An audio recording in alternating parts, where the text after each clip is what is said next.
welcome to Broken Entertainment.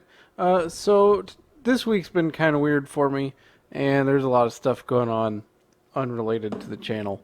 And so I'm going to kind of stick to a couple lighter videos this week, and there is some entertainment news that I'll get into probably later on in the week. We'll kind of see how that goes, and then next week I should have a little bit more focus on that depending on kind of what's going on. But we'll see. As I've said, I'm expanding the channel's focus, so I'm not just talking about news anymore. You're going to see more stuff like this. And this is my to be read or to be listened to list of books that I have coming up. Each of these will get reviewed and get its own video, and I'm actually going to do a more in-depth video also on one of them. We'll get into that when we get to it. So the first two are more or less in order, and the second two are not in any particular order, though I haven't really got that far yet. So starting with Book 3 of the Sun Eater series from Christopher Rocchio, Demon in White. I continue to maintain this man has some of the best titles in books, and he has some of the coolest covers in books. That being said, I will absolutely be listening to this pretty soon. I am not currently listening to it because I'm actually listening to a different book, which I don't have pulled up here because it is not technically a to be read as much as it is one I am currently listening to. It is called The Grace of Kings, and it is by Ken Liu, who is a Chinese author, and it is a Chinese-based fantasy novel. And the reason for that one in particular is I do have a Chinese cultural history-based empire in my epic fantasy setting, and it makes a presence as early as book 1, Shadow Empire. And so I'm taking in these Chinese fantasy novels, trying to kind of figure out how I want to approach writing that particular aspect of the book, because I want to give the culture and the history the respect that it is due. And that includes listening to books written by Chinese authors. I will be doing a review. It's actually going to be my next review video for this once it's over. It is shorter than some of the other ones on this list, particularly Brandon Sanderson's novels. But it's interesting so far. It's a different structure than I'm used to, and it's given me some ideas, given me some perspective that I think is really valuable. So we'll do that in another video, though. Demon in White is going to be first up. I decided to go ahead and take a break from both Christopher Rocchio and Brandon Sanderson for one book here. That's why I'm listening to this one, just to kind of expand things a little bit, give myself some different stuff to listen to. And I had no idea getting into it if I was going to like it or not. But the Sun Eater series, if you've seen my other two videos where I've done reviews on the other two books, is fantastic. Absolutely love it. It was actually hard to go ahead and get this other book and not listen to Demon in White because I was so excited to get to Demon in White. And I'm like, no, take a step back or it'll get too muddled, and I want to give it some breathing space. So absolutely recommend Christopher Rocchio's books. If you're interested, go check out my review videos on those previous two. I'm expecting more great writing from Demon in White, and if it's anything like his other two books, it will actually be another improvement over his other two books, because he seems to get better with each book, which is great. After that, I have Brandon Sanderson's The Hero of Ages Mistborn Book 3, which wraps up the first Mistborn trilogy.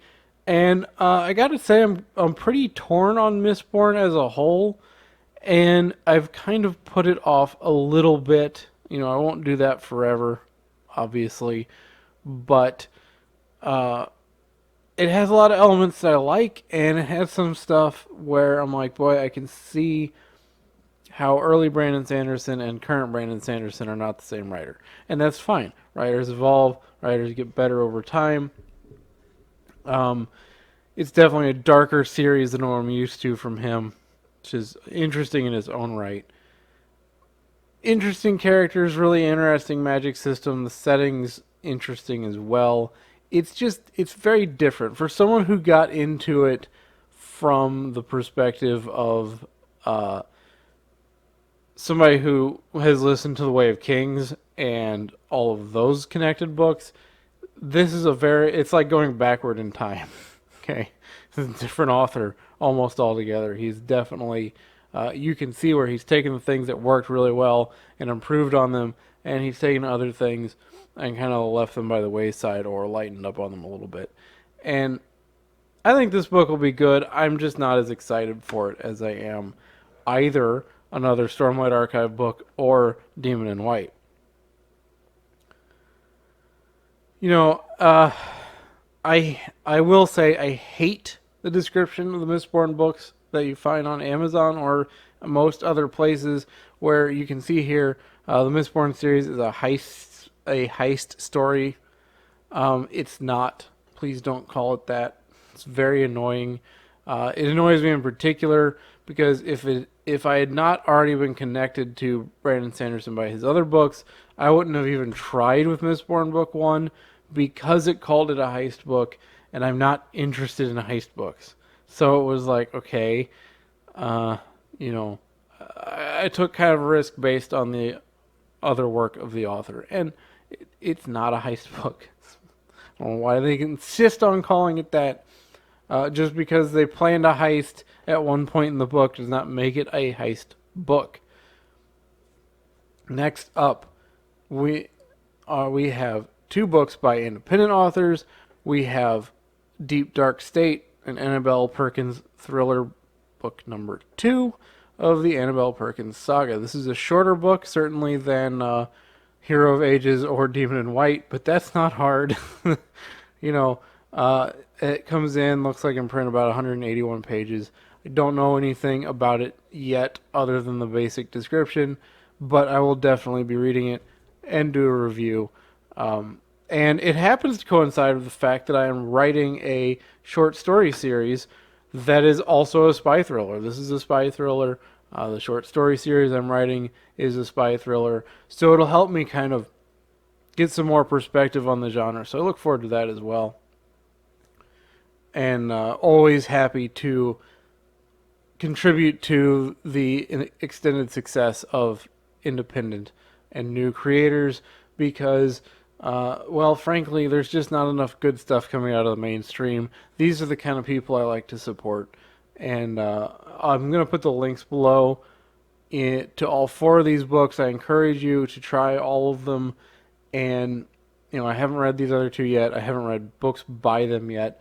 But give them a shot. They're independent authors and absolutely need support because we need good stories. We need new talent. We need new blood coming up with ideas.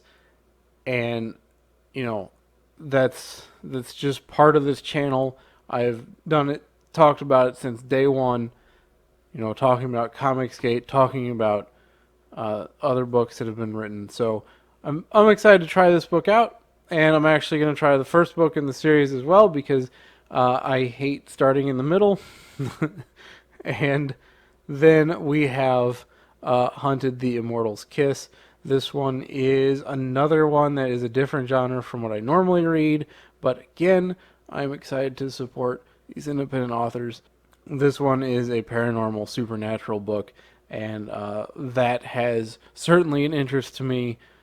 I have not a deep interest in paranormal, but I do have an interest in it and in the supernatural. So I'm excited to read this one as well. Now, both of these are going to get review videos, and they will get their reviews and their time to shine in the spotlight. And that's kind of where I'm at right now. You know, there's some other books I need to look into. A lot of them are research based. I need to pull up some stuff on World War II era Nazi Germany. I need to pull up some stuff on Han China.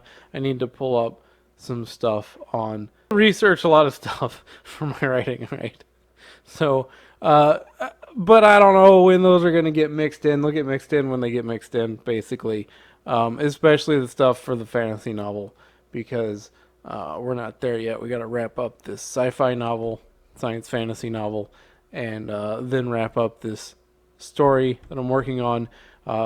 Working on episode 1, and they're called episodes because they're going to be on a platform that also refers to them as episodes. But story 1, if you want to call it that, is going to be about 5,000 words. So we're looking at 10-ish pages. We'll see when we get there. Anyway, I'm a little over halfway through with it already, so that's been going by pretty quickly. And I expect the short stories to go by pretty quickly in general. They will, of course, be edited and reviewed by me before I put them up. They're not going to go through the same extensive process that a novel goes through, where I get, professional editors come in and all that stuff, because they're short stories. They're meant to be entertaining, but I'm not gonna spend the kind of money and time that you have to on a novel. It doesn't work with a short story, but it will certainly get reviewed and edited before it gets published. It's not going to be an amateur kind of thing. But yeah, I'm excited about these books, in particular the independent ones, and Demon White. Christopher Rocchio seems like a pretty cool guy. He's been great to his fans. He interacts with them persistently on YouTube, just like Brandon Sanderson does. And he is a newer author. In fact, I think he's written 4 or 5 books. And not counting novellas and stuff, but he has just gone full time as a writer and author. And give him a shout, or give him a chance. Give Brandon Sanderson a chance if you haven't before. Give these 2 books a chance. Definitely suggest taking a look at both of them. And once I get them read, the reviews will go up pretty quickly, because I usually give it a day or 2 and then do the review. Or sometimes I will actually re-listen to the whole thing, or reread the whole thing, depending on format, and do a review that way. But usually my second read or listen through is for my purposes as an author, to kind of see what they did right that I really like, and what I would want to bring in to my writing abilities as well, and see what they did that I'm like, that doesn't really work. It's something I want to avoid. Just kind of learn from other authors that way. So let me know if you've read any of these in the comments, what you think of them. If you liked the video, please hit the like button. If you're not subscribed, please consider subscribing. Hit the bell for notifications, and I will see you next time.